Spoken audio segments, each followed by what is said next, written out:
أعوذ بالله من الشيطان الرجيم. بسم الله الرحمن الرحيم. الحمد لله الذي أنزل على عبده الكتاب ولم يجعل له عوجا قيما لينذر بأسا شديدا من لدنه ويبشر المؤمنين الذين يعملون الصالحات أن لهم أجرا حسنا ماكثين فيه أبدا وينذر الذين قالوا اتخذ الله ولدا ما لهم به من علم ولا لآبائهم كبرت كلمة تخرج من أفواههم إن يقولون إلا كذبا فلعلك باخع نفسك على آثارهم إن لم يؤمنوا بهذا الحديث أسفا إنا جعلنا ما على الأرض زينة لها لنبلوهم أيهم أحسن عملا وإنا لجاعلون ما عليها صعيدا جرزا أم حسبت أن أصحاب الكهف والرقيم كانوا من آياتنا عجبا إذ أوى الفتية إلى الكهف فقالوا ربنا آتنا من لدنك رحمة وهيئ لنا من أمرنا رشدا فضربنا على آذانهم في الكهف سنين عددا ثم بعثناهم لنعلم أي الحزبين أحصى لما لبثوا أمدا نحن نقص عليك نبأهم بالحق إنهم فتية آمنوا بربهم وزدناهم هدى وربطنا على قلوبهم إذ قاموا فقالوا ربنا رب السماوات والأرض لن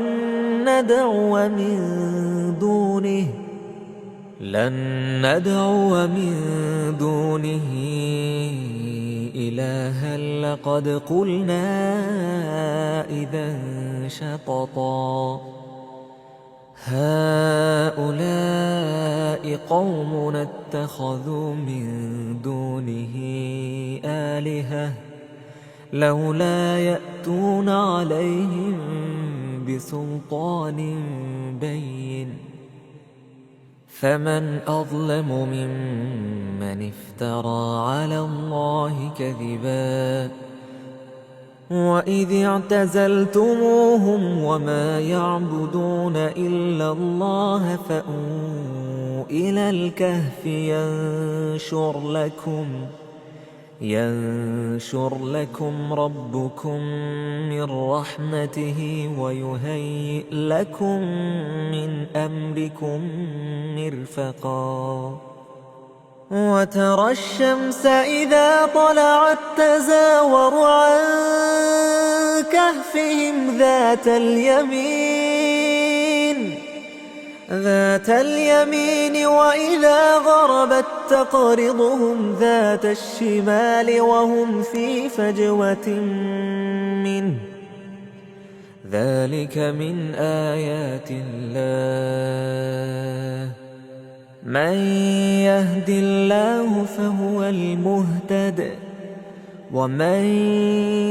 يضلل فلن تجد له وليا مرشدا وتحسبهم أيقاظا وهم رقود ونقلبهم ذات اليمين وذات الشمال وكلبهم باسط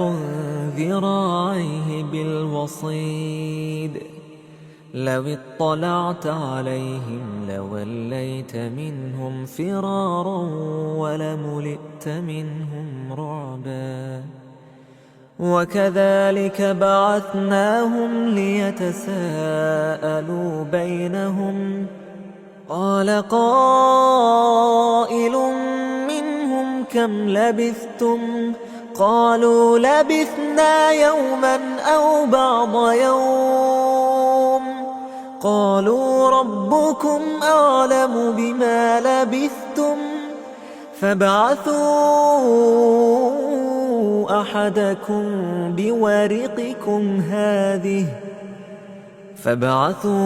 أحدكم بورقكم هذه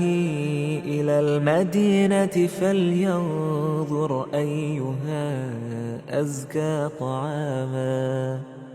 فلينظر أيها أزكى طعاما فليأتكم برزق منه وليتلطف ولا يشعرن بكم أحدا إنهم إن يظهروا عليكم يرجموكم أو يعيدوكم في ملتهم ولن تفلحوا إذا أبدا وكذلك أعثرنا عليهم ليعلموا أن وعد الله حق وأن الساعة لا ريب فيها إذ يتنازعون بينهم أمرهم فقالوا ابنوا عليهم بنيانا ربهم أعلم بهم قال الذين غلبوا على أمرهم لنتخذن عليهم مسجدا سيقولون ثلاثة رابعهم كلبهم ويقولون خمسة سادسهم كلبهم رجما بالغيب ويقولون سبعة وثامنهم كلبهم قل ربي أعلم بعدتهم ما يعلمهم إلا قليل فلا تمار فيهم إلا مراء ظاهرا ولا تستفت فيهم منهم أحدا ولا تقولن لشيء إني فاعل ذلك غدا إلا أن يشاء الله واذكر ربك إذا نسيت وقل عسى أن يهديني ربي لأقرب من هذا رشدا ولبثوا في كهفهم 300 سنين وازدادوا 9 قل الله أعلم بما لبثوا له غيب السماوات والأرض أبصر به وأسمع ما لهم من دونه من ولي ولا يشرك في حكمه أحدا واتل ما أوحي إليك من كتاب ربك لا مبدل لكلماته ولن تجد من دونه ملتحدا واصبر نفسك مع الذين يدعون ربهم بالغداة والعشي يريدون وجهه ولا تعد عيناك عنهم تريد زينة الحياة الدنيا ولا تطع من أغفلنا قلبه عن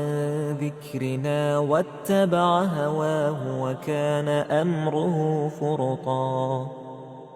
وقل الحق من ربكم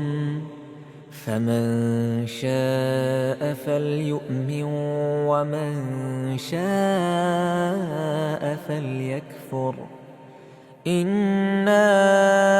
أعتدنا للظالمين نارا أحاط بهم سرادقها وإن يستغيثوا يغاثوا بماء كالمهل يشوي الوجوه بئس الشراب وساءت مرتفقا إن الذين آمنوا وعملوا الصالحات إنا لا نضيع أجر من أحسن عملا أولئك لهم جنات عدن تجري من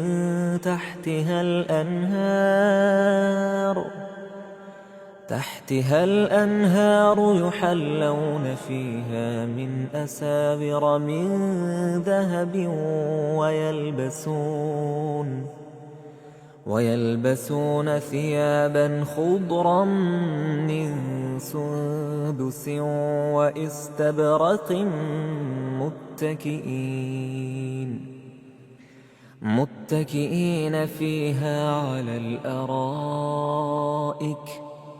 نعم الثواب وحسنت مرتفقا واضرب لهم مثلا الرجلين جعلنا لأحدهما جنتين من أعناب وحففناهما بنخل وجعلنا بينهما زرعا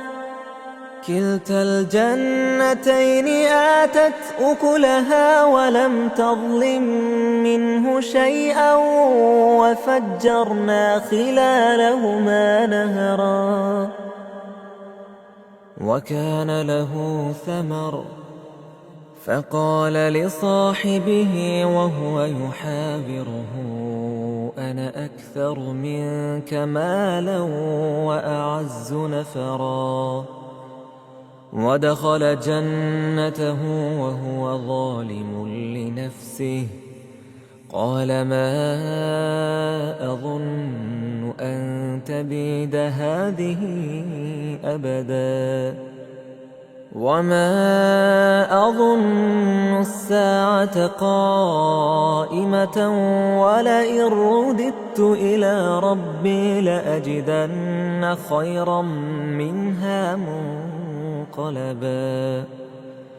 قال له صاحبه وهو يحاوره أكفرت بالذي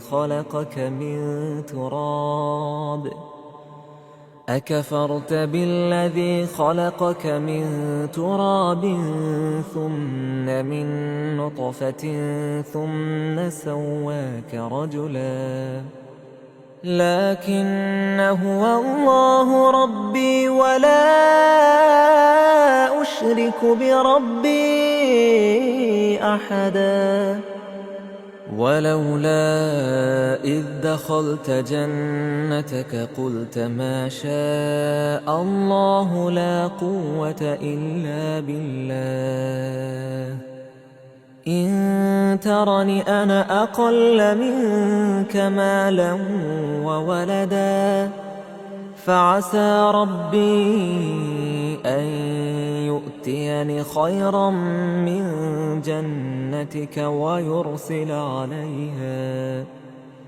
ويرسل عليها حسبانا من السماء فتصبح صعيدا زلقا أو يصبح ماؤها غورا فلن تستطيع له طلبا وأحيط بثمره فأصبح يقلب كفيه على ما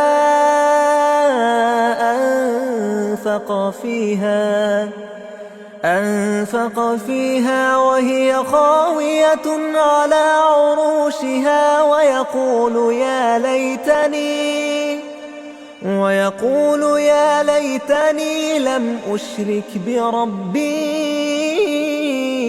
أحدا ولم تكن له فئة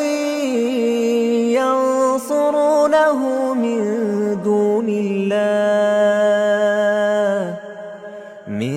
دون الله وما كان منتصرا هنالك الولاية لله الحق هو خير ثوابا وخير عقبا واضرب لهم مثل الحياة الدنيا كماء أنزلناه من السماء فاختلط به نبات الأرض فأصبح هشيما تذروه الرياح وكان الله على كل شيء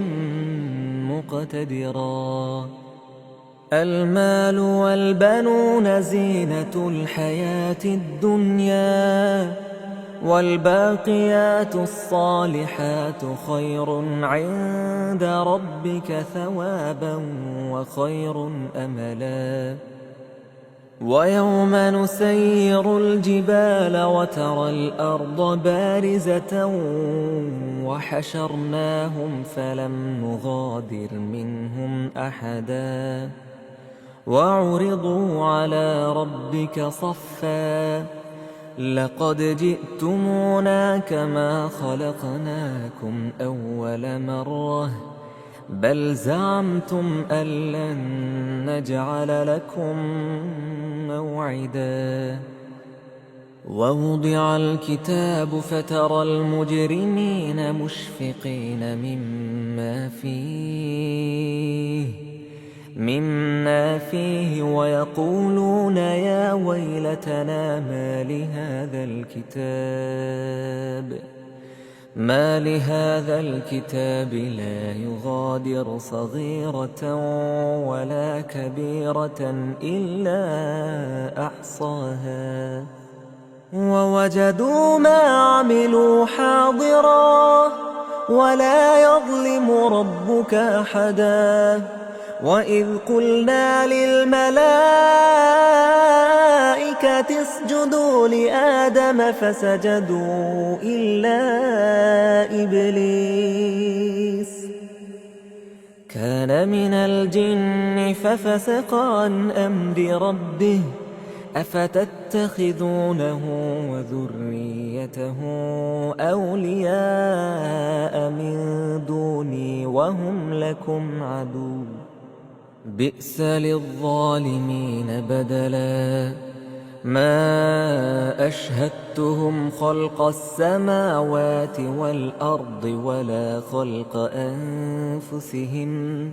وما كنت متخذ المضلين عضدا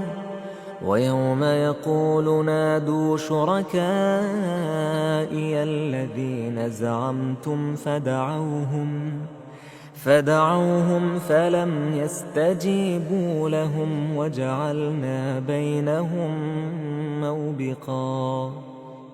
ورأى المجرمون النار فظنوا أنهم مواقعوها ولم يجدوا عنها مصرفا ولقد صرفنا في هذا القرآن للناس من كل مثل وكان الإنسان أكثر شيء جدلا وما منع الناس أن يؤمنوا إذ جاءهم الهدى ويستغفروا ربهم إلا أن تأتيهم سنة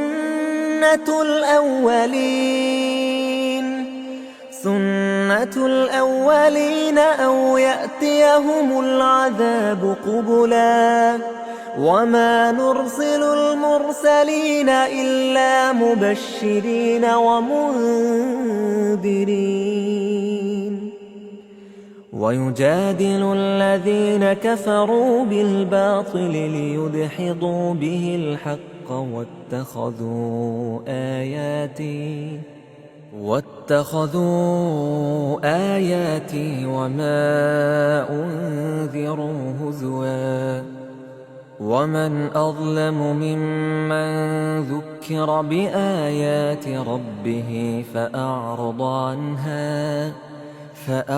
عنها ونسي ما قدمت يداه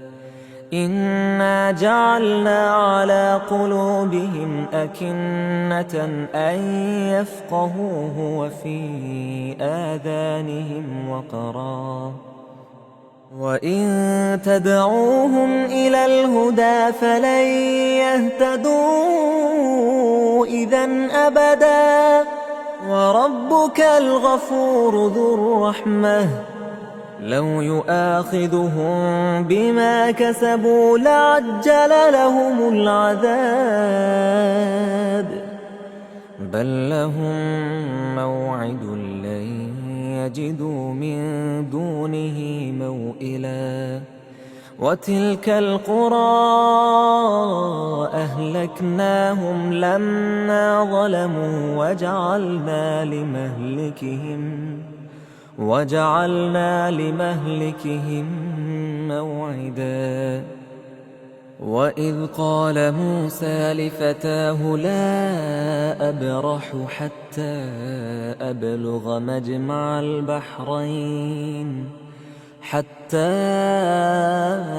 أبلغ مجمع البحرين أو أمضي حقبا فلما بلغا مجمع بينهما نسيا حوتهما فاتخذ سبيله في البحر سربا فلما جاوزا قال لفتاه آتنا غداءنا لقد لقينا من سفرنا هذا نصبا قال أرأيت إذ أوينا إلى الصخرة فإني نسيت الحوت وما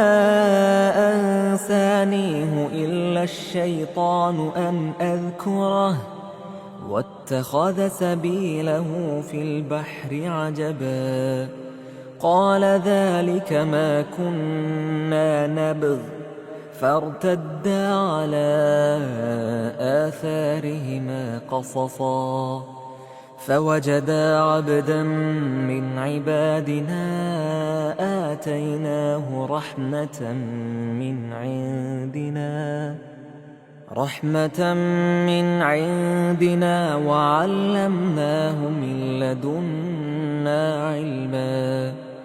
قال له موسى هل أتبعك على أن تعلمني مما علمت رشدا قال إنك لن تستطيع معي صبرا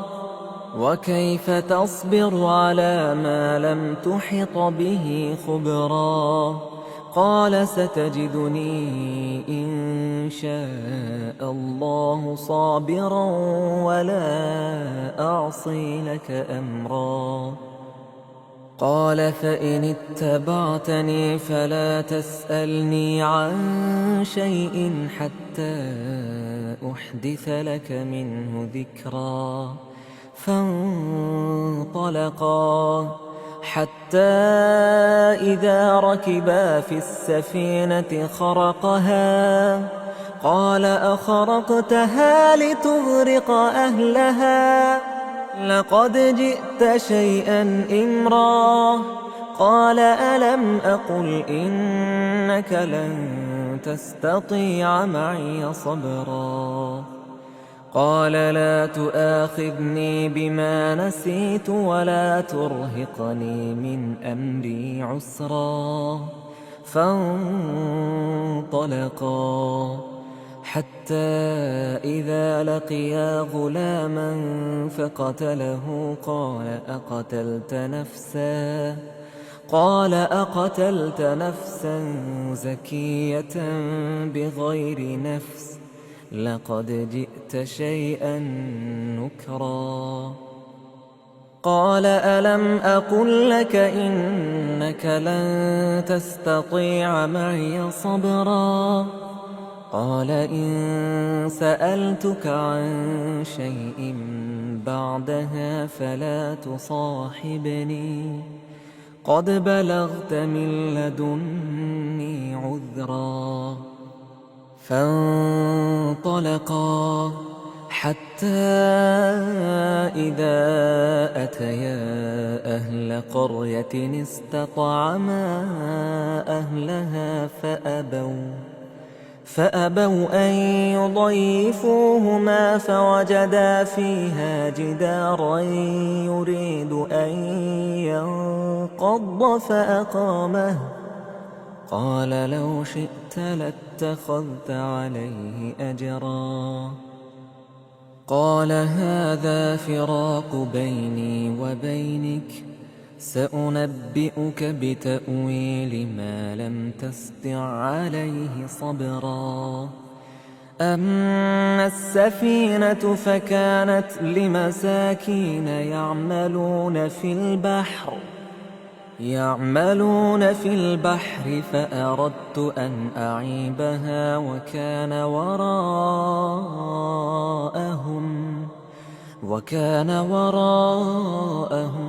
ملك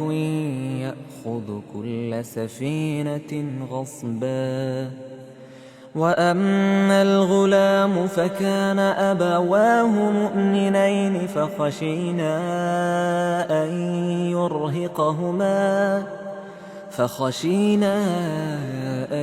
يرهقهما طغيانا وكفرا فأردنا أن يبدلهما ربهما خيرا منه زكاة وأقرب رحما وأما الجدار فكان لغلامين يتيمين في المدينة وكان تحته كنز لهما وكان أبوهما صالحا فأراد ربك أن يبلغا أشدهما ويستخرجا كنزهما رحمة من ربك وما فعلته عن أمري ذلك تأويل ما لم تستطع عليه صبرا ويسألونك عن ذي القرنين قل سأتلو عليكم منه ذكرا إنا مكنا له في الأرض وآتيناه من كل شيء سببا فأتبع سببا حتى إذا بلغ مغرب الشمس وجدها تغرب في عين حمئة ووجد عندها قوما قلنا يا ذا القرنين إما أن تعذب وإما أن تتخذ فيهم حسنا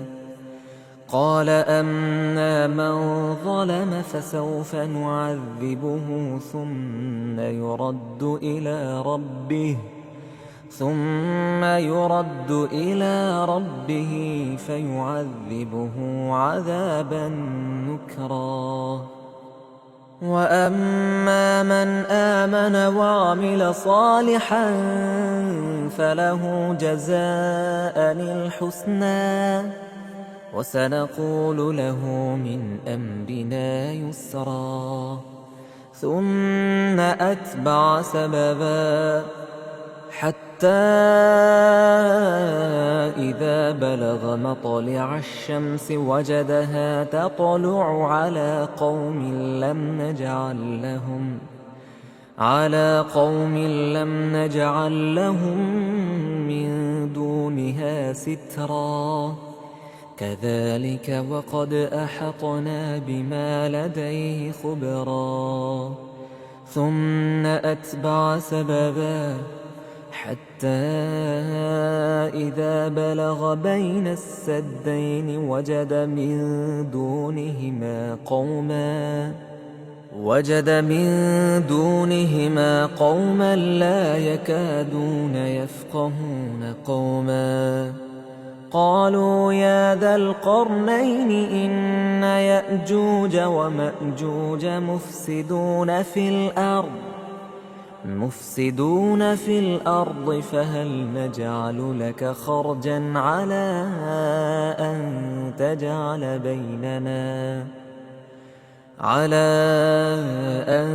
تجعل بيننا وبينهم سدا. قال ما مكني فيه ربي خير فأعينوني بقوة أجعل بينكم وبينهم ردما.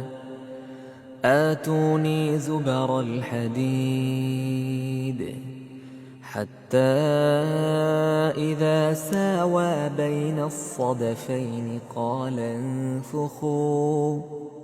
حتى إذا جعله نارا قال آتوني أفرغ عليه قطرا. فما استطاعوا أن يظهروه وما استطاعوا له نقبا. قال هذا رحمة من ربي فإذا جاء وعد ربي جعله دكا وكان وعد ربي حقا. وتركنا بعضهم يومئذ يموج في بعض ونفخ في الصور فجمعناهم جمعا. وعرضنا جهنم يومئذ للكافرين عرضا. الذين كانت أعينهم في غطاء عن